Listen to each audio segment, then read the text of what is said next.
ಪಟ್ಟಭದ್ರ ಹಿತಾಸಕ್ತಿ ಗುಂಪು ನ್ಯಾಯಾಂಗದ ಮೇಲೆ ಒತ್ತಡವನ್ನು ಹೇರಲು ಮತ್ತು ನ್ಯಾಯಾಲಯಗಳ ಮಾನಹಾನಿ ಮಾಡಲು ಪ್ರಯತ್ನಿಸ್ತಾ ಇದೆ ಅಂತ ಆರೋಪಿಸಿ ನೂರಾರು ವಕೀಲರು ಭಾರತದ ಮುಖ್ಯ ನ್ಯಾಯಮೂರ್ತಿ ಡಿ.ವೈ. ಚಂದ್ರಚೂಡ್ ಅವರಿಗೆ ಪತ್ರವನ್ನು ಬರೆದ ನಂತರ ಪ್ರಧಾನಿ ನರೇಂದ್ರ ಮೋದಿ ಕಾಂಗ್ರೆಸ್ ವಿರುದ್ಧ ವಾಗ್ದಾಳಿಯನ್ನು ನಡೆಸಿದ್ದಾರೆ.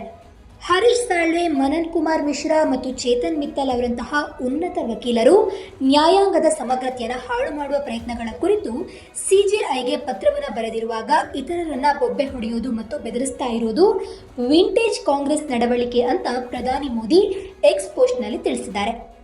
ಬೊಬ್ಬೆ ಹೊಡೆಯೋದು ಮತ್ತು ಬೆದರಿಸೋದು ಹಳೆಯ ಕಾಂಗ್ರೆಸ್ ಸಂಸ್ಕೃತಿಯಾಗಿದೆ. 5 ದಶಕಗಳ ಹಿಂದೆಯೇ ಅವರು ಬದ್ಧ ನ್ಯಾಯಾಂಗಕ್ಕೆ ಕರೆ ನೀಡಿದ್ರು. ಅವರು ನಾಚಿಕೆ ಇಲ್ಲದೆ ತಮ್ಮ ಸ್ವಾರ್ಥಕ್ಕಾಗಿ ಇತರರಿಂದ ಬದ್ಧತೆಯನ್ನು ಬಯಸ್ತಾರೆ, ಆದರೆ ರಾಷ್ಟ್ರದ ಬಗ್ಗೆ ಬದ್ಧತೆಯಿಂದ ದೂರವಿರ್ತಾರೆ ಅಂತ ಹೇಳಿದ್ದಾರೆ.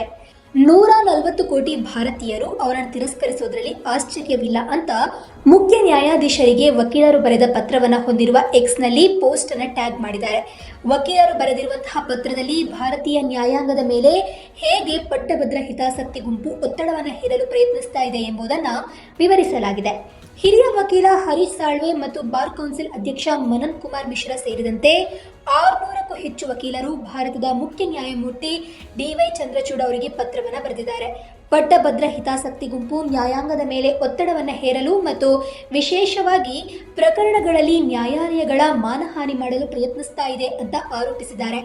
ಈ ತಂತ್ರಗಳು ನಮ್ಮ ನ್ಯಾಯಾಲಯಗಳಿಗೆ ಹಾನಿಯುಂಟು ಮಾಡ್ತವೆ ಮತ್ತು ನಮ್ಮ ಪ್ರಜಾಸತ್ತಾತ್ಮಕ ರಚನೆಗೆ ಧಕ್ಕೆ ತರ್ತವೆ ಅಂತ ದೇಶದಾದ್ಯಂತದ ವಕೀಲರು ಮಾರ್ಚ್ 26 ನಂತರ ದಿನಾಂಕದಲ್ಲಿ ಹೇಳಿದ್ದಾರೆ. ಈ ಕಠಿಣ ಕಾಲದಲ್ಲಿ ಸಿಜೆ ಚಂದ್ರಚೂಡ್ ಅವರ ನಾಯಕತ್ವವು ನಿರ್ಣಾಯಕವಾಗಿದೆ ಮತ್ತು ಸುಪ್ರೀಂ ಕೋರ್ಟ್ ಬಲವಾಗಿ ನಿಲ್ಲಬೇಕು ಅಂತ ವಕೀಲರು ತಮ್ಮ ಪತ್ರದಲ್ಲಿ ಹೇಳಿದ್ದಾರೆ. ಗೌರವಯುತ ಮೌನವನ್ನು ಕಾಪಾಡಿಕೊಳ್ಳಲು ಇದು ಸಮಯವಲ್ಲ ಅಂತ ಹೇಳಿದ್ದಾರೆ.